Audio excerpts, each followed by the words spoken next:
Liz Truss y un gobierno efímero. Solo pasaron 44 días para que dimitiera Liz Truss como primera ministra británica. Una gestión marcada por los cuestionamientos, una profunda crisis y probablemente condenada incluso antes de empezar. Pero ¿cuáles fueron las causas para que su gobierno fuera tan efímero? En uno de los países occidentales que otrora fue la mayor potencia mundial, conservador por excelencia y con características muy especiales en cuanto a su sistema político y su forma de gobierno. Los detalles a continuación.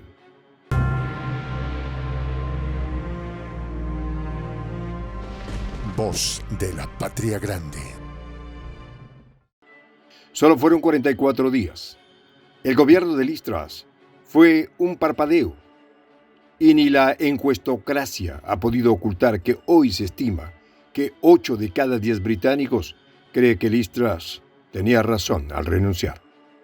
Con números que reflejan que un 64% de la comunidad británica opinan que ha sido una mandataria terrible, mientras que un 18% describe su desempeño como pobre. Igualmente, se estima que 3 de cada 5 británicos quieren que se celebren elecciones generales, y únicamente un 23% quiere que el nuevo primer ministro se ponga a trabajar sin comicios anticipados. La dimisión de la primera ministra del Reino Unido, Liz Truss, es la quinta en apenas 7 años, y todas ellas correspondientes a líderes del Partido Conservador que no logra encontrar la tecla de estabilidad mientras se hunde en los sondeos. Pero hablando de la propia gestión de Liz Truss, fue evidentemente una muestra más de la incomprensible forma de pensar que tienen los líderes occidentales acerca de todos los temas cruciales. En este caso, acerca de la economía y su propuesta para salir de una crisis profunda.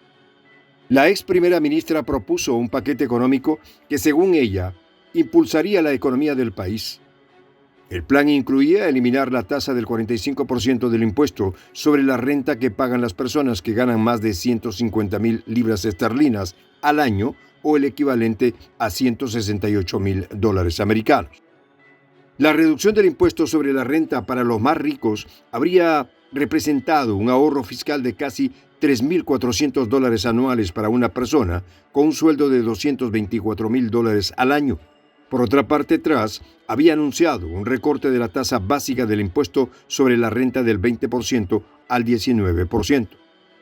Y por último, anunció la eliminación del tope de los incentivos o bonificaciones salariales de los banqueros, que a veces pueden superar el $1,000,000.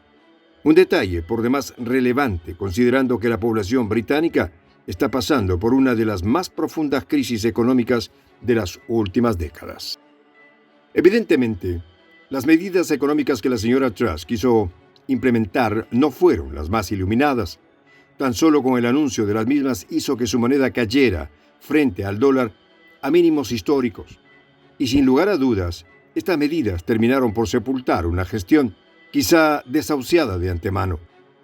Para ser más preciso, se debe recordar que Truss tomó la conducción del gobierno en un contexto económico tan adverso que dejaba como saldo la renuncia de Boris Johnson ante la falta de soluciones y las respectivas presiones de su propio partido y la consabida frase: en río revuelto, ganancia de pescadores. Pero eso no explica la profunda crisis que está evidenciando el sistema del gobierno del Reino Unido. Crisis que ha sido desnudada, de hecho, por la actual situación económica que están pasando los británicos y que, independientemente quien sea el sustituto de turno, tendrá que hacer mucho más que atribuirle a Rusia de todos sus problemas, como lo hicieron los 2 mandatarios que ya dimitieron. De hecho, es muy cierto que el sistema político británico, tan particular, le da mucho poder al Parlamento y al propio partido que auspicia a un primer ministro y tiene la facilidad de determinar la permanencia o no del mismo en el puesto. Y esa característica es probablemente una de las más grandes debilidades del sistema político británico, que no ha podido superar la prueba de fuego que le marca el actual contexto económico y geopolítico. Es decir, un sistema de gobierno que se mostró siempre estable y fuerte, cuando siempre estuvo respaldado por una riqueza que se pensaba eterna. El editor político de la BBC, Chris Mason, en su análisis recuerda que hace tan solo 100 días el Reino Unido estaba en la misma situación con la dimisión de Boris Johnson y cree, sin embargo, que el caos se profundizará aún más, sin ahondar en los detalles. El experto en política británica, Rod Dacombe, explica que Truss ha cometido numerosos errores a lo largo de su mandato. Dacombe declaró lo siguiente: empujó demasiado fuerte, demasiado rápido, con reformas económicas. Otros errores, según Dacombe, fueron su incapacidad para gestionar las diversas facciones de su partido y la desastrosa mala gestión de asuntos parlamentarios. Y como es de esperar, el análisis de este experto político se limitó solo a eso: la mala gestión política de Truss. Pero la gran incógnita a la que se enfrentan los británicos es la siguiente. Supongamos que el próximo ocupante del Downing Street número 10 implemente una política económica más o menos agradable al conjunto parlamentario y haga además una gestión inteligente a nivel político y sume estratégicamente aliados que lo respalden. ¿Eso será suficiente para resolver la crisis en la que está sumido el Reino Unido? La respuesta será contestada en un futuro próximo. Sin embargo, todo apunta a que la raíz del problema es más profunda y no bastará la habilidad política del sucesor en el cargo. Probablemente solo alargue un poco más la agonía. Cuando la BBC menciona que la estabilidad política que por muchos años caracterizó al Reino Unido es cosa del pasado, se olvida de mencionar el pequeño detalle de que dicha estabilidad siempre fue sustentada por una gran riqueza, por cierto, conseguida a través del saqueo sistemático de sus colonias. Y ese pequeño detalle es también una cosa del pasado. Y para ser más exactos, fue una cosa del pasado a partir del surgimiento de la hegemonía estadounidense hace varias décadas. Hoy, como muestra, estamos viendo cómo el continente europeo está enriqueciendo a su aliado estadounidense con la compra obligada de su gas natural licuado. Es evidente que el Reino Unido dejó de ser el gran imperio poseedor de muchas colonias para transformarse él mismo en una pseudocolonia de los estadounidenses, pues que ha cosechado y sigue cosechando tributos económicos hoy en forma de mercados y tributos geopolíticos en forma de sumisión incondicional. Todo este panorama, con algunos matices más o menos diferentes, es muy conocido por los políticos y líderes. Solo cambia el grado de tosudez que se ostenta a la hora de mantener las posiciones ligadas a alianzas obligatorias o simplemente de oficio, como la británica con la potencia estadounidense.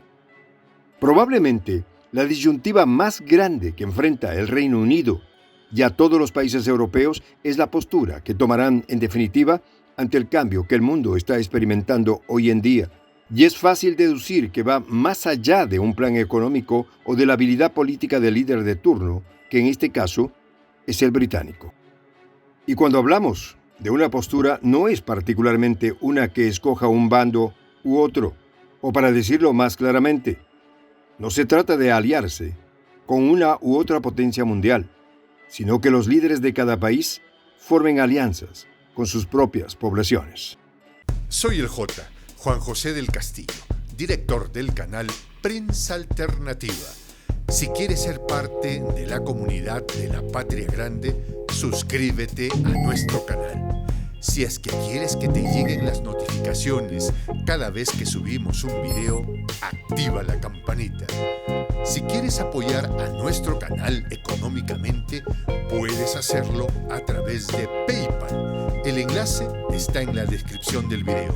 A nombre del equipo de Prensa Alternativa, me despido con esta expresión en el quechua milenario, Tupananchis Kama, cuya traducción es hasta volvernos a encontrar.